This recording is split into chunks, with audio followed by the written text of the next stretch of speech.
पर।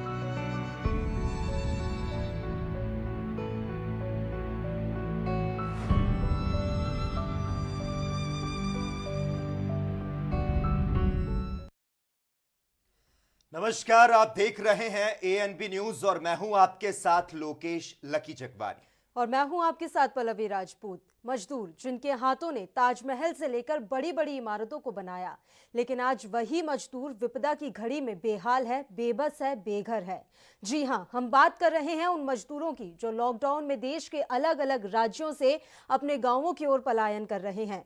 कुछ ने तो ट्रकों का सहारा लिया, तो कुछ ने साइकिल, तो कुछ ऐसे भी हैं जो पैदल ही हिम्मत कर निकल पड़े हैं। कुछ तो बेबसी इनकी ऐसी रही होगी जो राहों पर निकल पड़े। ना साधन है, ना रोटी है, और जो सपने लेकर आए ये शहर की ओर, वो सपने भी अब हो गए चकनाचूर। कुछ कोरोना के डर से भाग रहे हैं, तो कुछ तंग होकर दुख दर्द में जा रहे हैं, और फिर इनका घर भी तो है मीलों दूर। बावजूद इसके भी बच्चों को लेकर निकल पड़े हैं बेहाल, बेबस, बेघर प्रवासी मजदूर।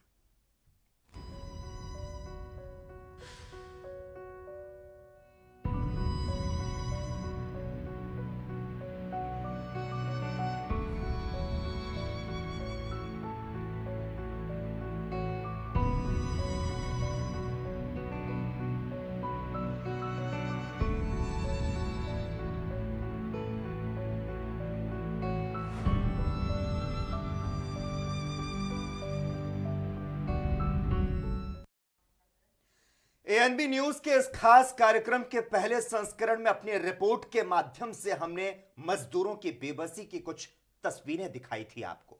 उन तस्वीरों में दर्द का समंदर जब आंखों में उतर आता है, लहू सा बनता है और कतरा कतरा बह जाता है। लेकिन यह सफर है कि खत्म ही नहीं होता। ऐसा हम इसीलिए बोल रहे हैं क्योंकि आज भी कई प्रवासी मजदूर सैकड़ों किलोमीटर का सफर करके अपने वतन लौट रहे हैं। पिछले दिनों जब एएनबी न्यूज की टीम अलग अलग राज्यों में घूमी, तो कई जगहों पर दर्द से कहराते हुए, लंगड़ाते हुए बच्चे, महिलाएं, देश के लाखों करोड़ों बेबस, असहाय, गरीब प्रवासी मजदूर बस चलते ही जा रहे थे। और जब एएनबी न्यूज की टीम ने प्रवासी मजदूरों से बात की, तो पता चला कि सरकार से ये प्रवासी मजदूर बेहद नाराज हैं, क्योंकि ये आज भी भूखे प्यासे अपने बीवी बच्चों के साथ सड़कों पर हैं और हादसों में मारे जा रहे हैं। अपने आज के इस कार्यक्रम के दूसरे संस्करण के जरिए हम ये जानने की कोशिश करेंगे कि जब आज भी पलायन को मजबूर है मजदूर, तो आखिर जिम्मेदारी किसकी है? मजदूरों की लाचारी और मौत के लिए जिम्मेदार आखिर कौन है? मजदूरों को उनके घर तक पहुंचाने की कोशिशों में अभी और कितनी कमियां और खामियां बची है? सरकार और प्रशासन की कछुआ चाल से देश भर के श्रमिकों को घर भेजने के लिए आखिर और कितना लंबा समय लगेगा? ऐसे कई सवालों का जवाब हम तलाशने की कोशिश करेंगे। सियासत के नुमाइंदों से इसी कार्यक्रम में बात भी करेंगे, लेकिन उसके पहले एक रिपोर्ट देखिए।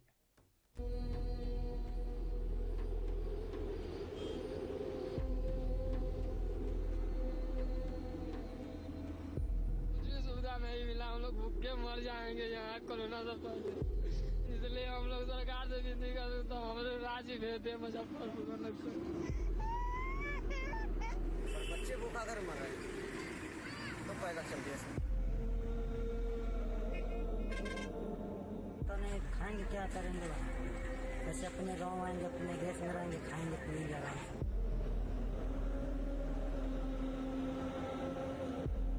कोरोना से बच ही सकते हैं, भूख से तो नहीं बचेंगे ना, मरना ही पड़ेगा, दूसरा कोई ऑप्शन नहीं है।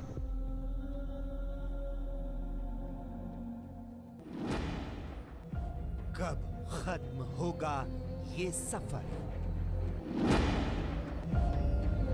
भूखे प्यासे कंधों पर मासूम बच्चों को उठाए पैदल नाप रहे हजारों किलोमीटर। पैदल आ रहे प्रवासी मजदूर अभी भी दूर है मंजिल। आजकल चमचमाते हाईवे पर हिंदुस्तान के मजदूरों की बेबसी दिखाई दे रही है। लॉकडाउन में अलग अलग राज्यों से सड़कों पर चल रहे मजदूरों की दर्द भरी तस्वीरें देखने को मिल रही है।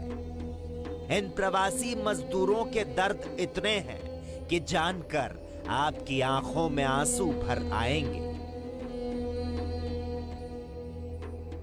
दीजिए ना, मर जाए जनता, क्या करे? भूख से मर रही है, खाने के लिए कुछ नहीं है। पैदल चले जाएंगे, बस रोके ना हमें। अरे कुछ साधन नहीं करवा रहे तो पैदल तो जाने दो। मेरा बच्चा छोटा है, 2.5 साल का, रो रहा है। मम्मी घर पे आ जाओ, मम्मी घर पे आ जाओ। कैसे जाऊं? यहाँ से इंतजार करते करते 2 महीने बीत गए, मेरा बच्चा खाना नहीं खा रहा। कैसे रह रही मैं उसके बिना? जिस हाईवे पर एक शहर से दूसरे शहर पहुंचने में लग्जरी वाहनों को 10 घंटे का वक्त लग जाता था, उसे प्रवासी मजदूरों ने भूखे प्यासे ठोकर खाते पैदल 10 दिनों में नाप दिया। पापा क्या कहते हैं आपके घर जाने के लिए? मुझे नहीं कहते हैं पैदल चलो, कहते हैं पैदल चलो। क्यों कहते हैं ऐसा? वो पैदल चलो, पता नहीं, दिक्कत है। पता नहीं, दिक्कत हो रही है, खाना पीना नहीं मिला।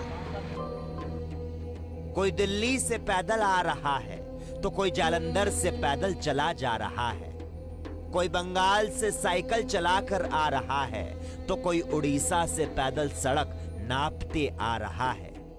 इनके दर्द हजार हैं और ये पूछने पर मना करते हैं। वहीं रोते हुए कुछ प्रवासी मजदूर कहते हैं, हमें हमारे हाल पर छोड़ दीजिए, क्यों जले पर नमक छिड़क रहे हैं।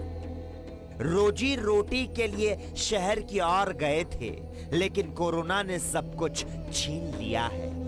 अब भूखे प्यासे अपने उसी गांव में लौट रहे हैं जहां आने की फुर्सत भी नहीं थी।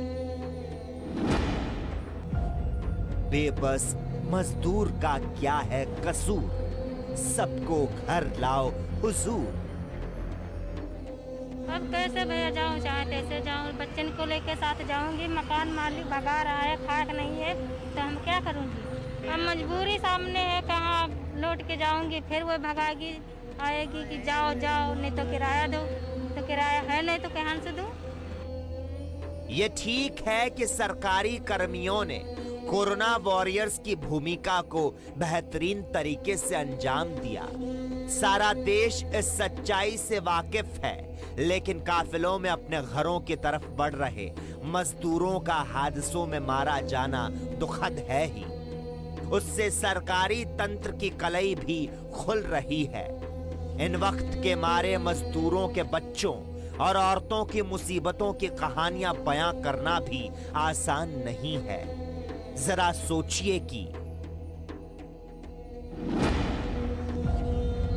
प्रवासी मजदूरों के बच्चों को सुबह शाम दूध कौन दे रहा होगा? प्रवासी मजदूरों में महिलाएं सुबह नहाने धोने के लिए कहां जाती होंगी? प्रवासी मजदूरों में महिलाओं को सैनिटरी पैड कहां से मिल रहे होंगे? अपने घर जाना चाहते हैं, घर जाएंगे हम। 8 दिन हो गए पैदल चलते हुए, बच्चों को पैदल चला रहा, खुद भी पैदल चल रहे हैं। चलते चलते पैरों में छाले पड़ गए, कब तक चले? कुछ भी नहीं मिल रहा, पर किसी ने दे दिया तो खा लिया, नहीं दिया तो भूखे चल रहे हैं। डरी, भूखी और हताश ये प्रवासी श्रमिक महिलाएं खुद को सरकारों की ओर से पूरी तरह बदहाल छोड़ दिए महसूस कर रही हैं। हमें ऊपी जाना है, हम परेशान हैं, नहीं कुछ खाने को नहीं कुछ है। हम और चलते चलते और छाले पड़ गए, पैरों हाथों पैरों में दर्द हो रहा है, चला नहीं जा रहा है। कब तक चले हम पैदल?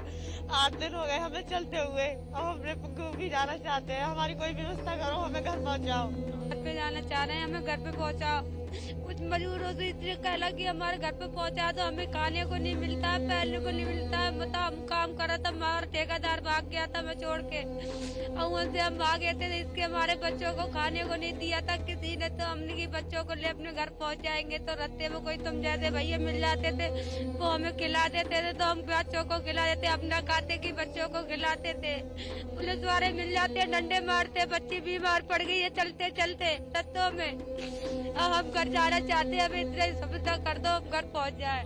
क्योंकि रोजगार के नाम पर उनके पास कुछ नहीं रह गया, भूख उन्हें तड़पा रही है और सरकार की कोशिशें नाकाफी साबित हो रही है। टूट रहा है मजबूर और बेबस मजदूरों के सब्र का बांध। पैदल ही अपने घरौंदों की ओर कूच कर रहे लोगों के लिए ट्रेन और बसों की व्यवस्थाएं ऊंट के मुंह में जीरा साबित हो रहा है। टूटी चप्पलें, नंगे पांव, कांधे पर बच्चों और सामानों का अंतहीन बोझ उनके सफर को बेहद ही मुश्किल भरा बनाए हुए है। शहरों के हाईवे पर पांव पांव जा रहे बेबस मजदूरों की पीड़ा को शब्दों में बयां करना मुमकिन नहीं है। जाएंगे सर, मजबूरी है, क्या करूं, मालिक भी भगा रहा है और वहाँ भी बहुत दिक्कत हो रही है। वो बोला किराया लाओ, किराया है नहीं हमारे पास, तो बोलता है कि भाग जाओ यहाँ से, हमारा पानी भी बचेगा, बिजली का बिल बचेगा। तो मैं क्या करूं, समस्या है, भागना पड़ेगा। लेकिन तस्वीरों में इनके पलायन का दर्द नजर आता है। तपती धूप में बेहाल, बेबस, बेघर प्रवासी मजदूर पैदल ही सैकड़ों किलोमीटर का सफर कर अपने घर की तरफ चल पड़े हैं। स्पेशल डेस्क के लिए लोकेश लकी जगवानी की रिपोर्ट, ANP न्यूज।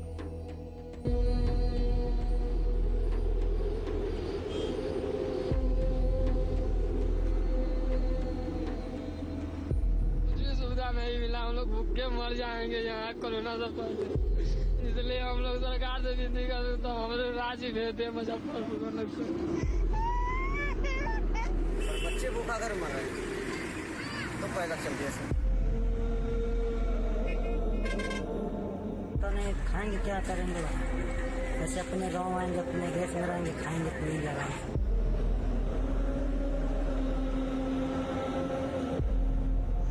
बच भी सकते हैं, भूख से तो नहीं बचेंगे ना, मरना ही पड़ेगा, दूसरा कोई ऑप्शन नहीं है।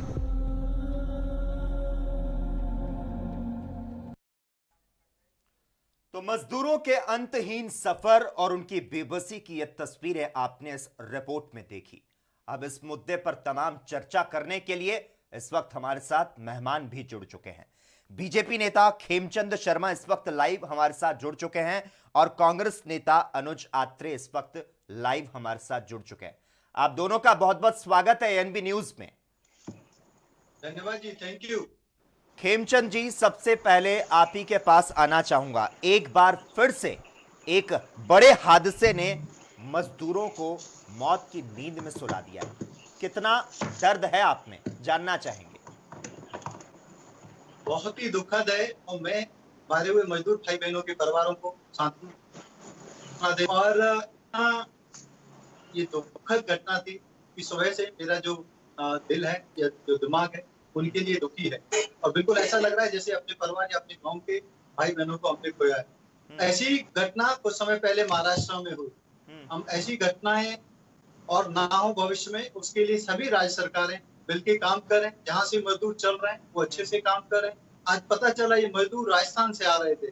अगर राजस्थान सरकार तत्पर होती, जैसे पहले महाराष्ट्र में ये घटना हुई, खेमचंद जी, आपने, जब मैंने आपसे पूछा कितना दुख है तो आपने संवेदना प्रकट की, मुझे लगा कोई अच्छी बात करेंगे। लेकिन आप जो राजस्थान की बात कर रहे हैं कि राज्य सरकार की बात कर रहे हैं, कहीं ना कहीं अभी भी पार्टी पॉलिटिक्स कर रहे हैं क्या? मैं आपसे सिर्फ इतना जानना चाह रहा हूं, कितना दुख है और आप में कितना दर्द है मजदूरों की मौत पर? देखिए, सरकार सबकी होती है। मैंने सरकार का नाम लिया। आप देखेंगे यूपी सरकार ने बहुत अच्छे कदम उठाए और ये सरकारों की जिम्मेदारी है कि हमारे जो मजदूर भाई बहन एक स्टेट से दूसरी स्टेट में जा रहे हैं, अपने घरों पे जा रहे हैं, तो उनको उनके गंतव्य स्थान तक पहुंचाने की हम भरसक प्रयास करें। उनको जो उचित सहायता हम दे सकते हैं वो देने की कोशिश करें। केंद्र सरकार जो माध्यम प्रोवाइड कर रही है उसका उपयोग करें। जो ट्रेन केंद्र सरकार चला रही है एक जगह से दूसरी जगह हमारे मजदूर भाई बहनों को पहुंचाने के लिए, उनका सदुपयोग करें। लिस्ट बनाएं, केंद्र सरकार को प्रोवाइड करें, रेलवे को प्रोवाइड करें। आपने देखा होगा 85% आश्वासन दे रहे हैं कि लिस्ट बनाएं। यहाँ मजदूरों की मौत हो रही है, आपसे जानना चाहेंगे आखिर इसमें जिम्मेदारी किसकी है? मेरे को ऐसा लगता है कि इसमें जिम्मेदारी उन स्टेट गवर्नमेंट्स की है जहां से ये मजदूर भाई बहन हमारे पलायन कर रहे हैं। सबसे पहले तो उनको हमारे मजदूर भाई बहनों को ये बताना चाहिए कि आपको पलायन करने की जरूरत नहीं, जल्दी लॉकडाउन खुलने वाला है, आपकी कंपनियां खुलने वाली हैं, आपकी फैक्ट्रियां खुलने वाली हैं, आपको फिर से काम मिलने वाला है। अगर फिर भी वो उनको संतुष्ट नहीं कर पाते तो उनके उचित जाने की व्यवस्था करनी चाहिए। रेलवे उसमें पूरी तरीके से फैसिलिटेट कर रहा है, सहायता प्रदान कर रहा है। जितनी भी ट्रेन जिस स्टेट को चाहिए उनको प्रोवाइड करने का काम कर रहा है। लगभग 14 लाख से ज्यादा मजदूर भाई बहनों को रेलवे ने अभी तक ट्रांसपोर्ट किया है।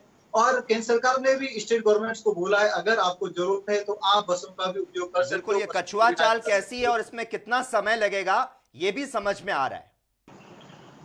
देखिए ये घटना दुखद है, लेकिन बहुत सारी स्टेट गवर्नमेंट अच्छा काम कर रही है और हमें उनको अप्रिशिएट भी करना होगा।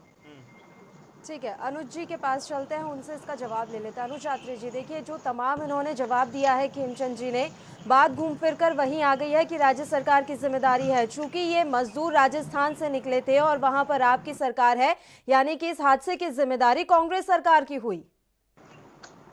देखिए बहुत ही एक पीड़ा के समय में और इस समय ऐसी भारतीय जनता पार्टी के लोग जो इस प्रकार के बयान करते हैं, जो कि सरकार में बैठे हैं, केंद्र में इनकी सरकार है, पूरे देश में राष्ट्र में इनकी सरकार है और सबसे ज्यादा राज्यों में इस समय इनकी सरकार है, और ये इनकी तरफ से ऐसा बयान आता है तो बहुत सोचिए कि उनके जख्मों पे क्या ये नमक लगाने का काम कर रहे हैं कि हमारी सरकार तुम्हारी सरकार। अरे साहब, आप तो इस समय सरकार है। क्या सरकार को जिस समय जब प्रधानमंत्री जी ने जब लॉकडाउन किया था, लॉकडाउन की जब घोषणा की थी, पूरे देश के लोगों के लिए बोल दिया था जो जहां है वहीं रहे और कहीं नहीं जाएगा। लेकिन क्या उस समय ये नहीं सोचा गया था कि वो मजदूर क्या करेगा, वो प्रवासी मजदूर क्या करेगा, वो दिहाड़ी मजदूर क्या करेगा, वो जो असंगठित सेक्टर से जो मजदूर आता है वो क्या करेगा? उसके पास तो जो है जब दिहाड़ी कमाता है वो 2-4-5 दिन का उसके पास खर्चा होता है, उसके बाद तो वो बिल्कुल असहाय हो जाता है। आत्रे जी, आरोप प्रत्यारोप तो आपने कर दिए, लेकिन पिछले दिनों खबर आई थी कि मजदूरों का रेल टिकट खर्च उठाने को कांग्रेस पार्टी भी तैयार है, ट्रेन का टिकट फ्री, तो मजदूर अब भी पैदल क्यों? इसका जवाब दे दीजिए। देखिए निश्चित तौर पे कांग्रेस पार्टी ने सबसे पहले ये विषय उठाया था कि सरकार इस समय जब मार्मिक स्थिति में है, मजदूर भाई हमारे, गरीब आदमी हमारा जो है, जब वो 40 दिन से ऊपर लॉकडाउन बीत गए तो आप सोचिए क्या उनके पास बचा होगा। उनको भोजन नहीं मिल रहा है, उनको बच्चों के लिए उनको कुछ खिला नहीं पा रहे हैं, अपने लिए नहीं खा पा रहे हैं। वो बिल्कुल जो है स्थिति में हो गए कि अपना जो बिना सोचे समझे सैकड़ों किलोमीटर पैदल जाने को तैयार हो गए, अपने जान की बाजी लगा करके कि भाई हम जैसे तैसे पहुंच जाएंगे, पर इस हालात से बाहर आना चाहते हैं। वो इनका ये कहना है कि कोरोना हमारा कुछ बिगाड़े या ना बिगाड़े, लेकिन हम जिस स्थिति में अब रह गए हैं, यहाँ पर कहीं भी रह रहे हैं, जो अपने गांव से आए हैं, जो हमारे बिहार का मजदूर, हमारे झारखंड का मजदूर, जो हमारे उत्तर प्रदेश का भाई हमारा मजदूर, जो और राज्यों से जो हमारे मजदूर, मध्य प्रदेश से मजदूर आए हुए हैं, ज्यादातर मजदूर इन्हीं जो है राज्यों से जो है पूरे देश में गए। और आज उनका हालात ये हो गया कि उनके ऊपर जब सरकार इतनी निर्दयी हो गई है कि उसके बाद उनको उनके गंतव्य स्थान तक वैसे तो भेजने के लिए कुछ बहुत ऊंट के मुंह में जीरा आप बार बार बात तो कर रहे हैं अनुज यात्री जी की सरकार गंतव्य स्थान तक पहुंचाने में विफल साबित हो रही है, तमाम दावे आप कर रहे हैं, लेकिन इन दावों से मजदूरों का दर्द तो कम नहीं हो रहा ना। प्रियंका गांधी ने चिट्ठी तो लिख दी लंबी चौड़ी कि हम 1000 बसों की व्यवस्था करेंगे, आप बस अनुमति दीजिए। मेरा सवाल यह है कि राजस्थान से जब वो मजदूर निकले थे तो आपकी सरकार ने क्यों नहीं व्यवस्था की, क्यों नहीं बसों की व्यवस्था कर दी? क्यों प्रियंका गांधी हमेशा उत्तर प्रदेश के मुख्यमंत्री के नाम चिट्ठी लिख देती है? आपकी सरकार ने उस समय व्यवस्था क्यों नहीं की? क्यों राजस्थान से वो इस तरह से मेटाडोर या किसी छोटी गाड़ी में निकलने को मजबूर हो गए? क्यों उन्हें बस नहीं दी गई? क्यों उनके लिए ट्रेन की व्यवस्था नहीं की गई?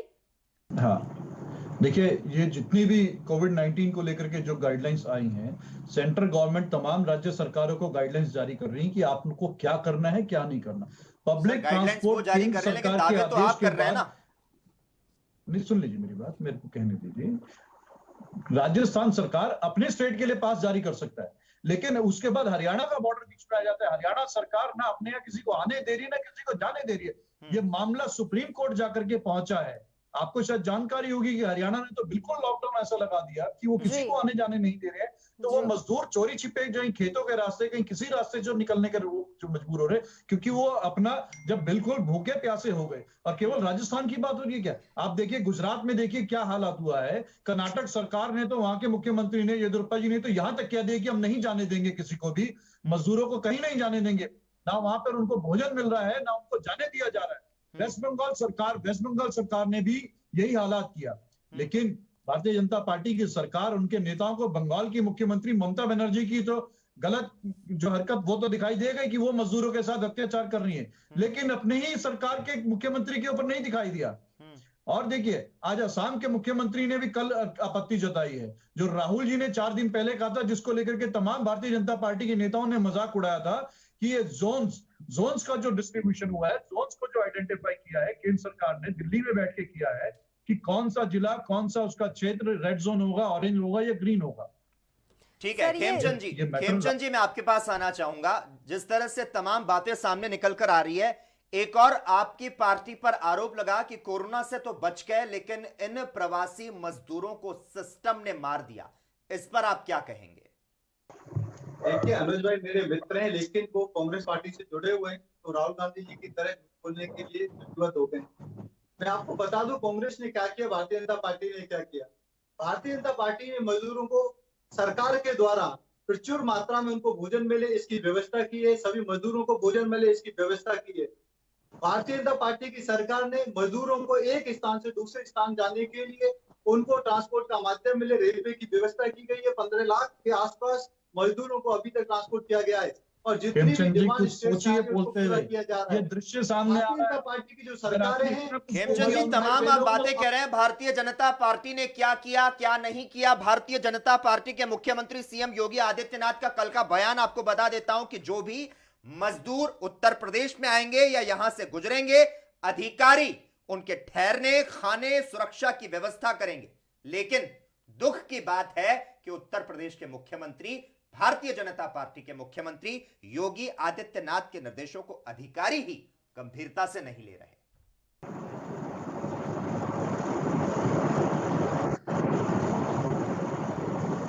क्या मेरी आवाज पहुंच पा रही है आप तक? बीच में मेरे को लगा कि आपने कुछ रिपोर्ट शुरू किया है शायद। क्या अब मेरी आवाज आप तक पहुंच पा रही है? जी बोलिए, आप अपनी बात रखिए।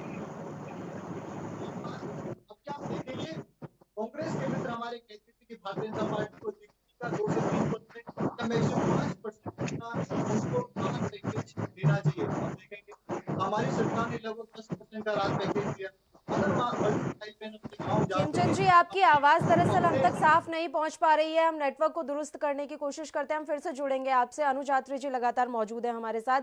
अनुज अत्री जी, तमाम इस तरह की आपने बातें कही हैं कि गाइडलाइन जारी नहीं की गई केंद्र सरकार की तरफ से। क्या आपने कोशिश की, क्या आपने कभी केंद्र सरकार को पत्र लिखा कि आप गाइडलाइन जारी कीजिए, राज्य सरकारों को तमाम जो है हक दिए जाएं ताकि वो अपने मजदूरों को वापस लाने या जो मजदूर उनके राज्य में हैं उन्हें उनके गृह राज्य तक पहुंचाने के लिए आगे आए?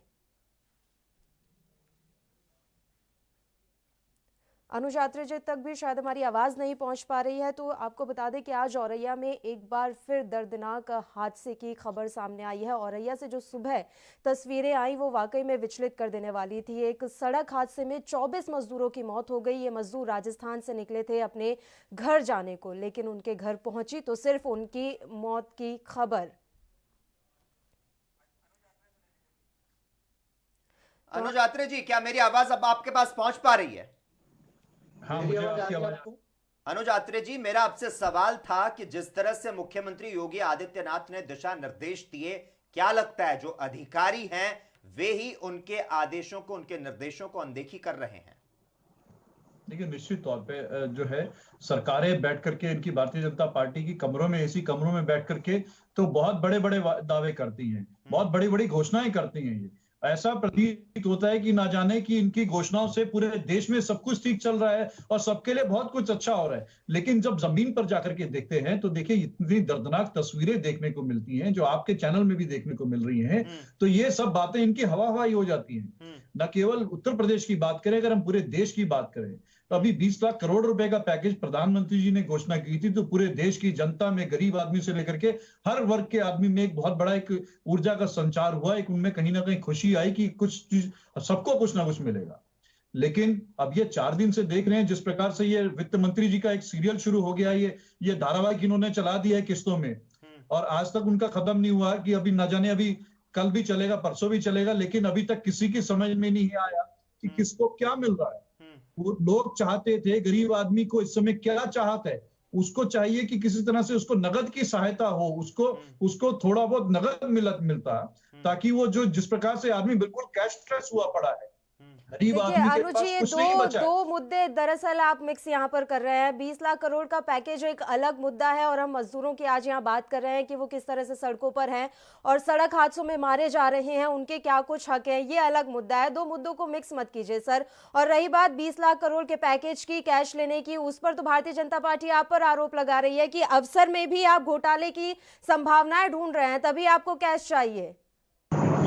देखिए ये अपनी नाकामयाबी छुपाने के लिए इस प्रकार का आरोप बीते 6 वर्षों से कांग्रेस पार्टी के ऊपर लगाते आ रहे हैं। अरे कौन सा भ्रष्टाचार का आरोप, कौन सा कांग्रेस पार्टी पे? सरकार तो आप चला रहे हैं, घोटाले तो आप कर रहे हैं।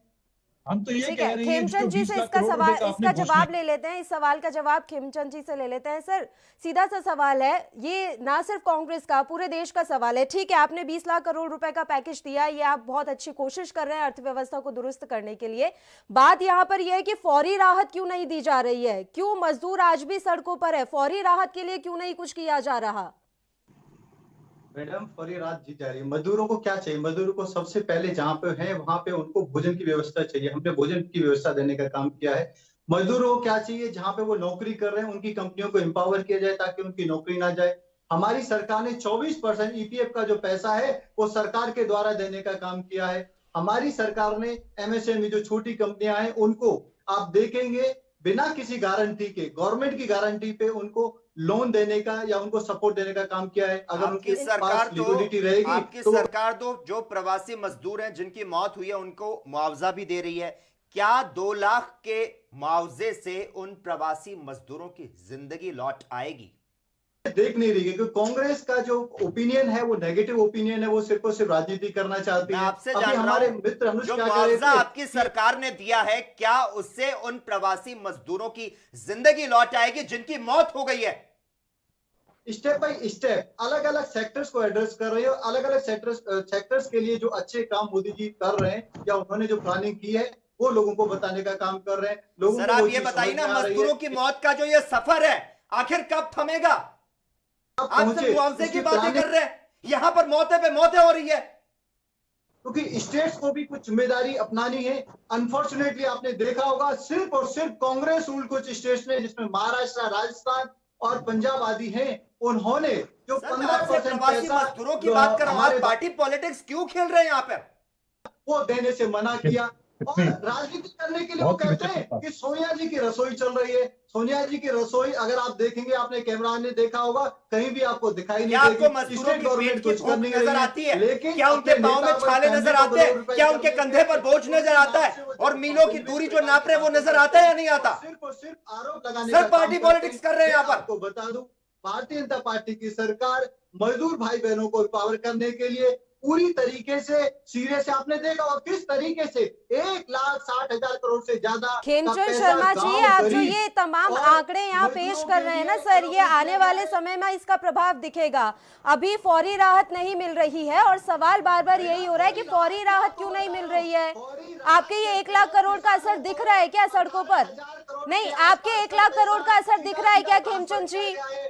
जो मैडम आप सुन लीजिए और 2 मिनट दीजिए मेरे को। आप जो गरीब भाई दिया जा रहा, प्रवासी मजदूरों पे कुछ बोल ही नहीं रहे, आप आर्थिक पैकेज की बात लेकर बैठे हैं। उनको 3 महीने 500 रुपए उनके अकाउंट में डाले गए। हमारी स्टेट गवर्नमेंट जैसे यूपी गवर्नमेंट आप 500 कितने दिन चला लेंगे खेमचंद जी? 500 से घर पहुंच जाएंगे क्या? आप किराया ले रहे हैं इतना तो 500 से वो घर पहुंच जाएंगे क्या? अच्छा, जिस श्रमिक एक्सप्रेस की हम ट्रेन की बात कर लेते हैं, जिसकी सरकार, आप ही की सरकार बार बार दुहाई दे रहे हैं कि हमने भाई श्रमिक स्पेशल ट्रेन चला दी है, और उसमें भी ये बातें कही गई है कि ये श्रमिक स्पेशल ट्रेन तभी चलेगी जब 2 राज्य सरकारें सहमत होंगी कि मजदूरों को लेना है या नहीं लेना है। भाई मजदूर मजदूर है या बंधुआ मजदूर? कहीं कहीं पैसा देना पड़ा। उनकी तो जिम्मेदारी लीजिए आप। रेलवे से जाने आने में बिल्कुल पैसा देने की जरूरत नहीं है, और कोई भी रेलवे के कर्मचारी उनसे पैसा नहीं मांग रहा, लेकिन 15% पैसा जो स्टेट गवर्नमेंट को देना चाहिए, अगर वो नहीं दे रही है, वो जरूर वहां पे उनको प्रॉब्लम हो रही है। ठीक है खेमचंद जी, अनुज जी, आप दोनों लगातार हमारे साथ यूं ही जुड़े रहिए। इस मसले पर हम लगातार चर्चा ऐसे ही करते रहेंगे। तो आज हम बात कर रहे हैं प्रवासी मजदूरों के दर्द के बारे में। आखिर ये जो रास्ता है ये खत्म होने का नाम नहीं ले रहा है, और खत्म हो रही है तो सिर्फ मजदूरों की जिंदगी, वो अपने घर तक नहीं पहुंच पा रहे हैं, उनके घर तक सिर्फ उनकी मौत की खबरें पहुंच रही हैं, और अभी भी यहाँ सियासतदान सिर्फ अपनी सियासत चमकाते हुए नजर आ रहे हैं। कोई भी इन हादसों की जिम्मेदारी लेने को तैयार नहीं है। इस मसले पर चर्चा यूं ही जारी रहेगी। यहाँ एक छोटे से ब्रेक के लिए रुक रहे हैं, फौरन हाजिर होंगे।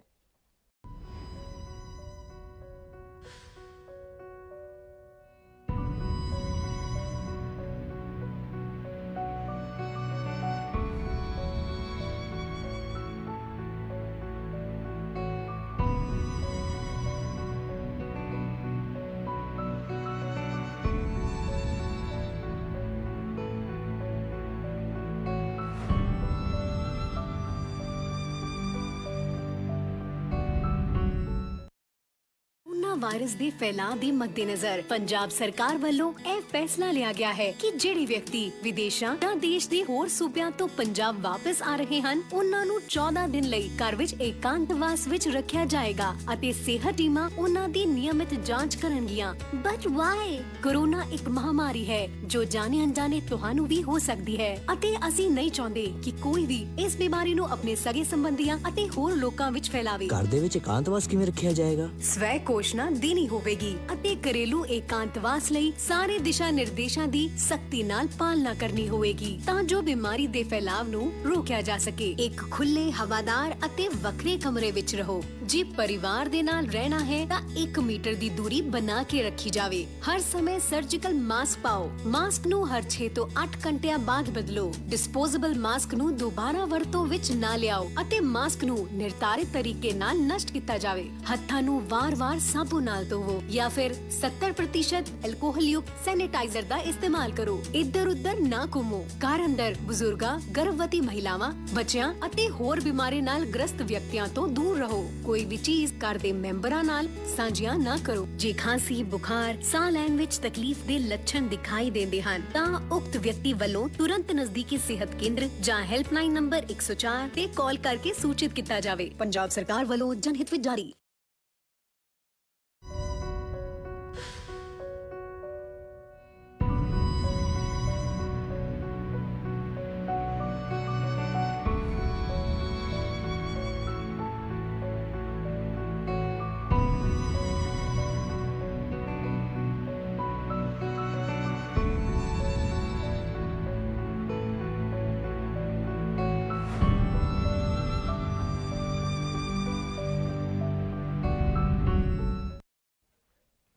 ब्रेक के बाद एएनबी न्यूज में एक बार फिर से आपका स्वागत है। आप देख रहे हैं हमारा खास कार्यक्रम बेहाल, बेबस, बेघर प्रवासी मजदूर।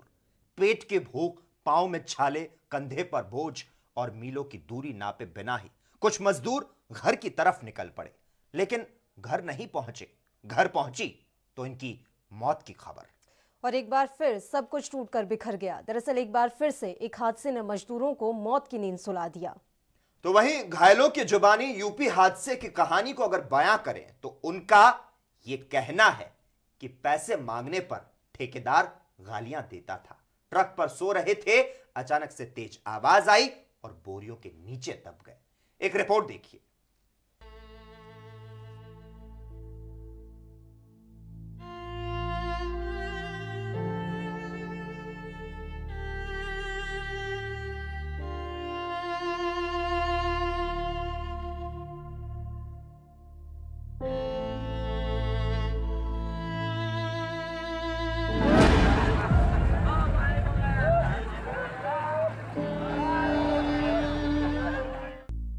कभी आंसू तो कभी खुशी बेची, हम गरीबों ने बेकसी बेची, चंद सांसें खरीदने के लिए रोज थोड़ी सी जिंदगी बेची। शायद यही लाइनें आज सड़क पर बिखरी पड़ी ये लाशें बयां कर रही है।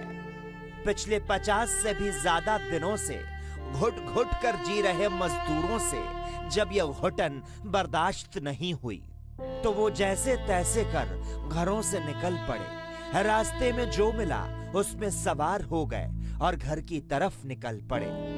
उधर माँ भी बेटे के इंतजार में बैठी थी, पत्नी पलके बिछाए बैठी थी, आएंगे तो एक बार फिर से खुशियां दस्तक देंगी। वहां तो पता नहीं कैसे जी रहे होंगे, पल पल मर रहे होंगे। घर आएंगे तो अपने हाथों से खाना खिलाऊंगी। लेकिन जब ये खबर मिली कि अब और इंतजार मत करो, वो लौट कर नहीं आएंगे, तो पूरा घर आंसुओं के समुद्र से भर गया। माँ का कलेजा छलनी हो गया, पत्नी की माँ सूनी हो गई और बच्चों के सर से पिता का साया उठ गया। दरअसल लॉकडाउन के बीच वापस घर लौट रहे मजदूर शनिवार सुबह औरैया में भीषण सड़क हादसे का शिकार हो गए। यहाँ एक ट्रक ने दूसरे ट्रक को जोरदार टक्कर मार दी। दुर्घटना में 24 मजदूरों की मौत हो गई। मृतक इसी ट्रक में सवार थे। घटना के बाद घायलों को नजदीकी अस्पताल पहुंचाया गया, जहां उनका इलाज जारी है। ये सभी मजदूर राजस्थान से आ रहे थे और बिहार झारखंड जा रहे थे। क्या पाया, क्या देखा? गाड़ी रोड में चलते चलते अचानक गाड़ी का बैलेंस खराब होने लगा जी। थोड़ा सा बैलेंस खराब हुआ तो मैंने पीछे मुड़ के देखा तो टेलर उनको हल्का सा धक्का मारा। इसके वजह इसका बैलेंस खराब हो गया। बैलेंस जब खराब हो गया तो इनके जो गाड़ी था ना साइड में, उसमें जाकर टक्कर मारी। ये गाड़ी जिसमें हम लोग बैठे थे। अच्छा। और वो गाड़ी बहुत खतरनाक पलटी मारी। कैसे, मतलब लोग कैसे?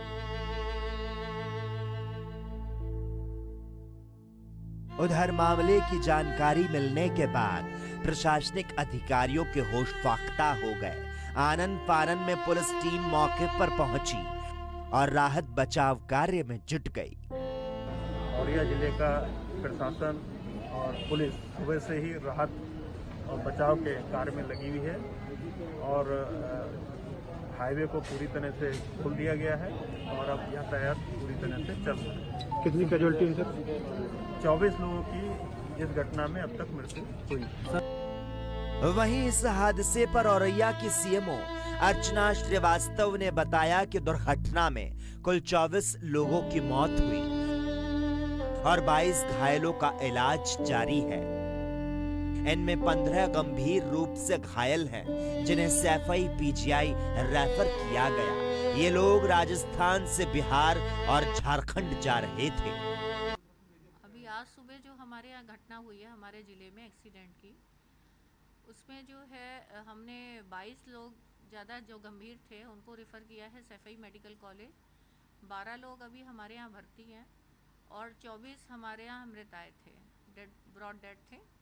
तो अब उनको मॉर्चरी में शिफ्ट कर दिया है। अब आगे की पोस्टमार्टम आदि की प्रक्रिया करें। उधर इस हादसे पर राज्य के सीएम योगी आदित्यनाथ ने दुख जताया। उन्होंने मृतकों के परिजनों को 2-2 लाख और घायलों को 50-50 हजार देने का ऐलान किया। इसके अलावा घटना के लिए जिम्मेदार थाना अध्यक्षों को तत्काल सस्पेंड करने और सीओ को चेतावनी देने का निर्देश दिया। इसके पहले देश के प्रधानमंत्री नरेंद्र मोदी ने भी औरैया जिले में हुए भीषण सड़क हादसे पर गहरा दुख जताया। उन्होंने ट्वीट कर लिखा कि उत्तर प्रदेश के औरैया में सड़क दुर्घटना बेहद दुखद है। सरकार राहत कार्य में तत्परता से जुटी है। इस हादसे में मारे गए लोगों के परिजनों के प्रति संवेदना प्रकट करता हूं। साथ ही घायलों के जल्द स्वस्थ होने की कामना करता हूं। गौरतलब है कि इसके पहले 8 मई को भी महाराष्ट्र के औरंगाबाद में ट्रेन से कटकर 16 मजदूरों की मौत हो गई थी। ये सभी लोग पटरियों के मार्ग से अपने घरों की तरफ जा रहे थे और थक हार कर पटरियों पर सो गए थे। लेकिन तभी एक तेजी से आ रही मालगाड़ी उन्हें रौंदते हुए आगे निकल गई और 16 मजदूर हमेशा हमेशा के लिए मौत की नींद सो गए। इस हादसे के बाद देश में केंद्र और राज्य सरकारों की काफी किरकिरी हुई और देश में पलायन कर रहे मजदूरों को रोकने के लिए सख्ती बढ़ा दी गई। लेकिन औरैया में हुए हादसों ने एक बार फिर से सरकार के दावों की पोल को खोल कर रख दिया। Special report ANP news.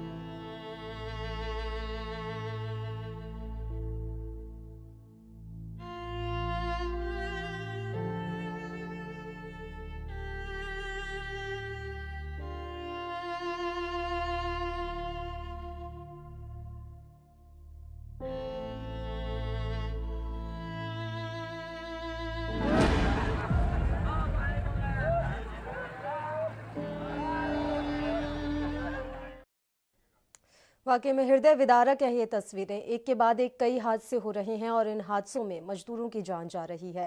ये मजदूर लगातार अपने घरों की ओर पैदल कूच कर रहे हैं लेकिन अपने घर नहीं पहुंच पा रहे हैं। सरकार दावे बहुत कर रही है लेकिन कहीं ना कहीं ये जो दावे हैं वो फेल होते हुए नजर आ रहे हैं। वो किसी की भी सरकार हो, दावे किए जा रहे हैं लेकिन इन दावों का धरातल स्तर पर कोई असर नजर नहीं आ रहा है। तमाम तरीके के दावे, लेकिन तमाम दावे फेल होते हुए यहाँ नजर आ रहे हैं। चलिए चर्चा पर लौटते हैं। हमारे साथ दो मेहमान इस समय लाइव जुड़े हुए हैं। सचिन रावत जी कांग्रेस से नेता और इनके अलावा विनीत त्यागी जी जो कि बीजेपी से अपना पक्ष रखने के लिए इस समय लाइव हमारे साथ जुड़े हुए हैं। विनीत जी, मैं सबसे पहले आपके पास आना चाहूंगी। देखिए, ये हाल फिलहाल की तस्वीरें नहीं है। पिछले कई दिनों से प्रवासी मजदूर जो हैं वो इसी तरह से सड़कों पर नजर आ रहे हैं।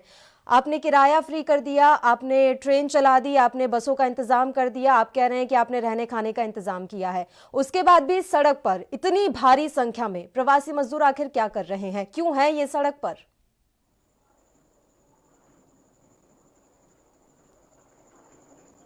परे होना चाहिए और चाहे हम हों या कोई और, इस पर राजनीति नहीं करनी चाहिए। जो औरैया में 24 हमारे मजदूर मारे गए, उन सबसे पहले मैं उन दिवंगत आत्माओं के लिए, उनकी शांति के लिए प्रार्थना करूंगा और उनके परिवारों के लिए कि उनको साहस मिले। और जहां तक बात इंतजामों की है तो योगी सरकार के कड़े निर्देश थे सबको कि हर डीएम के पास 2 बसें होंगी और कोई भी जमीन पर चलता हुआ मिले तो उसे खाना खिलाकर अच्छे से और बस में छोड़ के आने का। लेकिन उसके बाद भी ये घटना जो रात हुई है उसके लिए आप देख ही रहे हैं कि पुरजोर कार्रवाई भी की जा रही है। दोनों एसएचओ जो उस बॉर्डर पे लगते हैं उन्हें सस्पेंड कर दिया गया है और एक जांच का आदेश भी मुख्यमंत्री जी ने दे दिया है। ये बिल्कुल इतना विधीन कर देने वाला हृदय को विषय है कि आप इस पे राजनीति नहीं होनी चाहिए। हालांकि कुछ पक्ष राजनीति करना चाहते हैं, हमें देखना पड़ेगा कि इसका समाधान कैसे निकले। देखिए विनीत जी, सबसे पहली बात तो ये कि कोई राजनीति नहीं कर रहा है, बस आपसे सवाल पूछे जा रहे हैं क्योंकि आप सरकार हैं, आप केंद्र में बैठे हैं। और दूसरी बात, यहाँ सिर्फ कोई स्पेसिफिक औरैया केस की बात नहीं हो रही है सर। औरैया में जो हुआ वो वाकई में बहुत दर्दनाक था। यहाँ बात हम पूरे देश की कर रहे हैं। ये तस्वीरें सिर्फ औरैया से सामने नहीं आई, बार बार इस तरह की तस्वीरें सामने आ रही हैं। ना सिर्फ हादसों की, ऐसी भी कई तस्वीरें हैं जहां लोग सिर्फ चले जा रहे हैं, धूप में चले जा रहे हैं, भूखे प्यासे चले जा रहे हैं, कोई उनसे पूछ नहीं रहा है। ना उनके पास कुछ खाने के लिए है, ना उनके पास कुछ पीने के लिए है, ना उनके पास किसी वाहन की व्यवस्था है। हम इन तस्वीरों की भी बात कर रहे हैं। बिल्कुल आप सही कह रहे हैं। ये सारी तस्वीरें हमने देखी और ये एक दुख देने वाली, दिल को दुख देने वाली तस्वीरें हैं। लेकिन हमें इसको आंकना भी पड़ेगा कि आखिर ऐसी स्थिति बनी क्यों है। 1-2 उदाहरण मैं आपके सामने रखना चाहूंगा। जैसे कि दिल्ली का उदाहरण है, 36,000 टन जो गेहूं दिल्ली को आवंटित किया गया, लेकिन बटा उसमें से 63 टन, बाकी बांटा ही नहीं गया तो उन मजदूरों तक पहुंचा नहीं। भूख के कारण आपने देखा ही होगा। सबसे पहले ये पलायन जो शुरू हुआ वो दिल्ली से हुआ था। दिल्ली के बॉर्डर पर कितने लोग आकर इकट्ठा हो गए थे। तो उद्देश्य ये था कि जो जिस राज्य में है अभी वो वहीं रहे और वहीं उनको वो व्यवस्थाएं प्रदान की जाएं, जो कि केंद्र ने अच्छी कोशिश की है। सब राज्यों को वो गेहूं, चावल और दाल आवंटित भी किया है, लेकिन वो पीडीएस सिस्टम के माध्यम से उन मजदूरों तक पहुंचाने का काम राज्य सरकारों को करना था, जिसमें बीजेपी की भी राज्य सरकारें हैं। मैं ऐसा नहीं है कि किसी और पार्टी को दोष दे रहा हूं। तो कहीं ना कहीं उसमें कुछ चूक तो रही है, तभी ये मजदूर भूख के कारण और सर आप ये बता दीजिए, प्रवासी मजदूरों की मजबूरी पर जो भी आश्वासन दिए जा रहे थे सरकार के द्वारा वो थोथले नजर आ रहे हैं। अब आखिर राहत कैसे पहुंचाई जाएगी? जो हालात हैं, ये सवाल है आपसे, वो कैसे संभलेंगे? देखिए, ये सवाल कौन कर रहा है पहले एक बार मुझे बताएं। कांग्रेस के मैं साथी हैं लोकेश मेरे? बात कर रहा हूं। जी जी, देखिए, जो ये इतनी बड़ी महामारी है कि जो पहले कभी किसी ने देखी नहीं, इस तरह इतनी बड़ी महामारी है जो कि निरंतर फैलने वाली भी है। तो उद्देश्य ये था कि जो जहां है वो वही रहे। इसका मूल, इस जो मजदूरों वाली समस्या है, इसका मूल ये था कि ये हुआ कि राज्य सरकारों ने जो दूसरे प्रदेशों के मजदूर थे उनको एकदम पल्ला झाड़ने वाला काम कर लिया। लायबिलिटी लोग समझने लगे, जिनके बलबूते पर उन्होंने अपने डेवलपमेंट को चमकाते थे, इमारतें खड़ी कर करके, वो अचानक से उन्हें बोझ लगने लगे। तो वहीं रोक देना था, लेकिन वहां रुका नहीं। अब वहां से आगे बात बढ़ गई है। तो अब तो समाधान यही है कि जो भी रोड पर चल रहे हैं लोग, उनको उनके गंतव्य तक पहुंचाया जाए, और उसके लिए सारे कदम उठाने का काम अभी जो आपने देखा ही है कि यूपी गवर्नमेंट ने हर डिस्ट्रिक्ट में 200 बसें डीएम के अंडर की हैं, कि सिर्फ इसीलिए कि जो भी चलता हुआ रास्ते में मजदूर दिखता है उसको अच्छे से खिला पिलाकर और गंतव्य तक पहुंचाया जाए। और ये कोई कल के हादसे की बात नहीं है, ये पहले ही कर दिए गए निर्णय है। ठीक है, सचिन रावत जी के पास आते हैं। सचिन रावत जी, सड़क पर धूप से जलते लाखों पांव जो हैं, जो नजर आ रहे हैं, उनकी जिम्मेदारी का मरहम है जो आखिर कौन लगाएगा? आपसे जानना चाहेंगे। देखिए, मैं बड़ी देर से बहुत सारी बातें सुन रहा था और मैं एक ही बात में शुरुआत करना चाहूंगा कि जिस प्रकार से लॉकडाउन किया गया, अगर प्रधानमंत्री जी को मजदूर और श्रमिक भाइयों की इतनी ही चिंता होती तो चरणबद्ध तरीके से उनको उनके घर पहुंचा करके लॉकडाउन किया जा सकता था। लेकिन वो उसकी मैं पुरानी बात पे नहीं जाऊंगा। जिस प्रकार आपने देखा होगा कि हमारे देश में दो तरह के हिंदुस्तान हैं, एक है अमीर वर्ग, एक है श्रमिक वर्ग और मजदूर वर्ग, जिसको सबसे ज्यादा चोट पहुंची है। जिस प्रकार औरैया की घटना हो या कई घटनाएं सामने आई हैं लॉकडाउन के बाद में, हमारे कई मजदूर साथी बेचारे चलते चलते दम तोड़ दिया, किसी के एक्सीडेंट में मौत हो गई। आपने देखा होगा जिस प्रकार उत्तर प्रदेश के मुख्यमंत्री साहब सिर्फ मीडिया हेडलाइन में बना रहना चाहते हैं। उन्होंने कहा था अपनी 11 टीम के साथ कि किसी भी प्रकार का कोई भी ट्रक नहीं दिखेगा रोड पर, लेकिन आपने देखा होगा कि धड़ल्ले से ट्रक चल रहे थे पूरे प्रदेश में, उसमें हमारे श्रमिक भाई, मजदूर भाई उससे अपने घर जा रहे थे। कई घटनाएं सामने आई इसी वजह से। तो क्या समझा जाए कि सरकार प्रशासन पे अंकुश नहीं लगा सकता है, लेकिन वही मैं कहना चाहूंगा कि इनके बस में नहीं है, क्योंकि मीडिया हेडलाइन में ये लोग बने रहना चाहते हैं। इनको ना श्रमिक भाइयों से कोई मतलब है, ना मजदूर भाइयों से कोई मतलब है। क्योंकि जहां तक आपने देखा होगा कि अगर इन पे अगर कोई भी सुझाव देते हैं या भी कोई भी बात कहते हैं, ये दूसरी सरकारों पे मोड़ देते हैं। आपकी तो डबल इंजन की सरकार है, केंद्र सरकार भी आपकी है, राज्य सरकार भी आपकी है। आपने देखा होगा जिस प्रकार से कांग्रेस पार्टी ने शुरुआत की, ट्रेन में जो श्रमिक भाई थे, मजदूर भाई थे, उनसे यही सरकार किराया वसूल कर रही थी और उस पे 50 रुपए अतिरिक्त लगा करके वसूल कर रही थी। सचिन रावत जी, मीडिया के हेडलाइंस में एक और बात भी सामने आई थी और उसमें आपकी पार्टी पर आरोप भी लगे थे कि जिन राज्यों में आपकी सरकार है वहां श्रमिक एक्सप्रेस चलाने की अनुमति ही राज्य सरकार द्वारा नहीं दी जा रही। इस पर क्या कहेंगे? देखिए, अच्छा सवाल आपने पूछा। गुजरात से 3 ट्रेन कांग्रेस पार्टी ने सरकार से अनुमति मांगी, लेकिन सरकार ने अनुमति नहीं दी। वो राजनीति द्वेष के भावना से अगर वो ट्रेन की अनुमति दे देती तो यही होता ना कि कांग्रेस ने वो किया। ये समय ना राजनीति करने का समय नहीं है। कोविड-19 से सभी पूरा देश लड़ रहा है और हम लोग लगातार सरकार आप कह रहे हैं कि अनुमति नहीं थी। आज एक ट्वीट मैं यहां पर खोलकर बैठा हूं रेल मंत्री पीयूष गोयल का। उन्होंने अपने ट्विटर में कहा है कि रेल मंत्रालय प्रवासियों को घर पहुंचाने के लिए 1200 ट्रेन लेकर बैठा है। 250 से 300 ट्रेनें प्रतिदिन चलाने को हम तैयार हैं, लेकिन झारखंड, पश्चिम बंगाल, राजस्थान, छत्तीसगढ़ जैसे राज्य ट्रेनों को अनुमति दे ही नहीं रहे। इस पर क्या कहेंगे? देखिए, पीयूष गोयल साहब जब टैक्स वसूलते हैं तब उनको पता होता है, लेकिन ट्वीट कर करके वो ऐसी जिम्मेदारी अपने सर नहीं लेना चाहते हैं कि जिस प्रकार आपने देखा होगा कि गुजरात में आपने सीन देखा होगा, या आपने कहीं कहीं जहां पे सीन देखा होगा कि ट्रेनों की अनुमति कौन देता है। देखिए, अनुमति राज्य सरकार और सेंट्रल जो दोनों सरकारें होती हैं, उनकी मेल जोल से वहां ट्रेन चल पाती है। लेकिन आपने देखा होगा कि देखिए, इस समय राजनीति करने का समय नहीं है। भाजपा चाहती है कि कांग्रेस नहीं इस कोविड-19 को कि कांग्रेस की वजह से कांग्रेस किसी की मदद कर पाए। इस प्रकार प्रियंका गांधी जी ने आज उन्होंने खुद चिट्ठी लिखी है कि 1000 बसें हमें बता दीजिए, हम चलाएंगे। और नोएडा से आपने देखा होगा, नोएडा से हरियाणा में हम लोगों ने 500 बसें इंतजाम कर लिया है।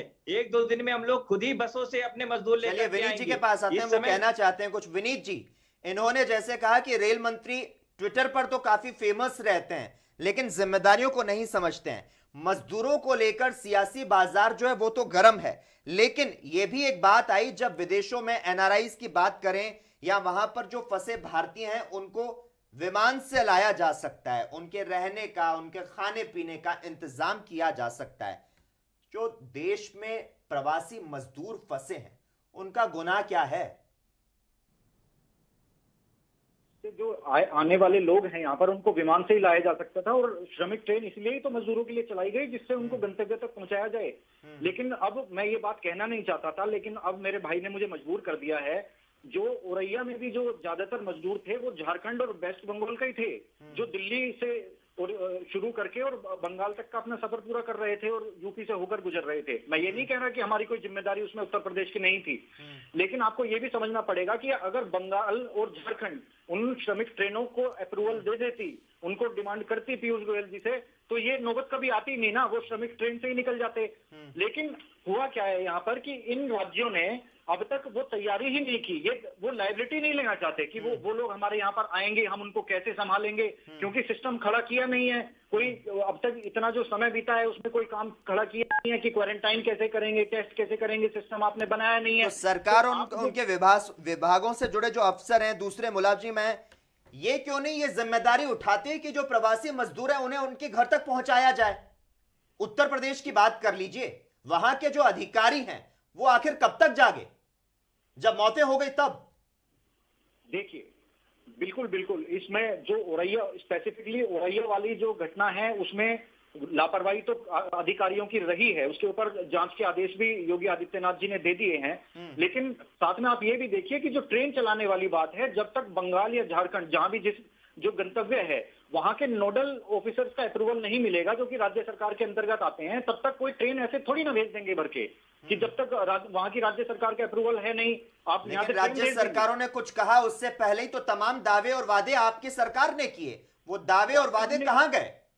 हमने दावे इसलिए किए क्योंकि हमारी ट्रेन तैयार है जाने के लिए, लेकिन आपको वो मांगनी तो लेनी तो पड़ेंगी ना अपने राज्यों में अपने मजदूरों को बुलाने के लिए। उत्तर प्रदेश ने भी इतने अपने लाखों मजदूर वापस बुलाए हैं, बिहार ने बुलाए हैं, आखिर झारखंड और बंगाल जैसे राज्यों में ऐसी क्या बड़ी समस्या है कि ये लोग अपने मजदूर वापस नहीं बुला सकते? ठीक है सचिन जी, आखिर क्या समस्या है झारखंड और बंगाल जैसे राज्यों में? खैर बंगाल में तो आपकी कोई सरकार नहीं है, झारखंड में और राजस्थान में क्या समस्या है कि आप अपने मजदूरों को वापस नहीं बुला सकते और वहां जो मजदूर मौजूद हैं जो कि प्रवासी हैं उन्हें उनके राज्य नहीं पहुंचा सकते?